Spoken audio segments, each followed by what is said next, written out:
ముఖ్యంగా మా తరఫున నేను ఫస్ట్ సారీ చెప్దాం అనుకుంటున్నా ఇన్కన్వీనియన్స్ కి. ఫస్ట్ ఇంతగానో సక్సెస్ అవుతుందని కూడా నేను ఎక్స్పెక్ట్ చెయ్యలేదు. మేము హ్యూజ్ రెస్పాన్స్ అనేది వచ్చింది మీ తరఫున. Thank you so much. Next year దీనికంటే కూడా బాగా జరుపుకుంటామని ముందే మీకు నేను మాట ఇచ్చేస్తున్నాను ఫస్ట్.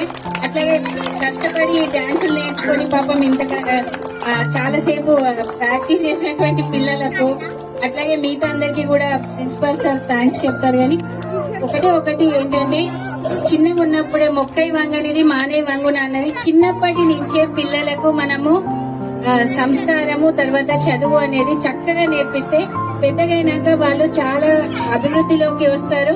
అట్లాగే వాళ్ళ అభివృద్ధికి రావడమే కాకుండా సహాయపడినటువంటి తల్లిదండ్రులకు గురువులకు ఎప్పటికైనా మంచి పేరు అనేది తీసుకొస్తారు. ఎంత పెద్దగా చదివినా సరే మొదట నేర్చుకునేది వర్ణమాల.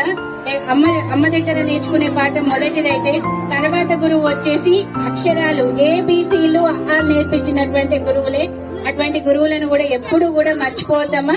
గ్రాడ్యుయేషన్ డే అంటే మా అప్పుడేమో కాలేజ్ లో చేసుకుంటేనే పెద్ద సంబరం. అది పీజీ అయిపోయి ఫస్ట్ క్లాస్ లో పాస్ అయితే అలా టోపీలు ఎగరేస్తుంటేనే ఆనందం అనిపించేది. ఇప్పుడు చిన్న పిల్లలకే ఆ రకంగా చేస్తూ ఉంటే అసలు ఆనందము మాటల్లో వర్ణించలేకపోతున్నాము. ఇంత లేట్ అయినా కూడా ఇన్కన్వీనియన్స్ ఉన్నా కూడా మాకు సహకరించినటువంటి తల్లిదండ్రులకు అట్లాగే మా పిల్లలకు మా స్టాఫ్ కి అందరికీ కూడా నా తరఫున ధన్యవాదాలు తెలియజేసుకుంటాను.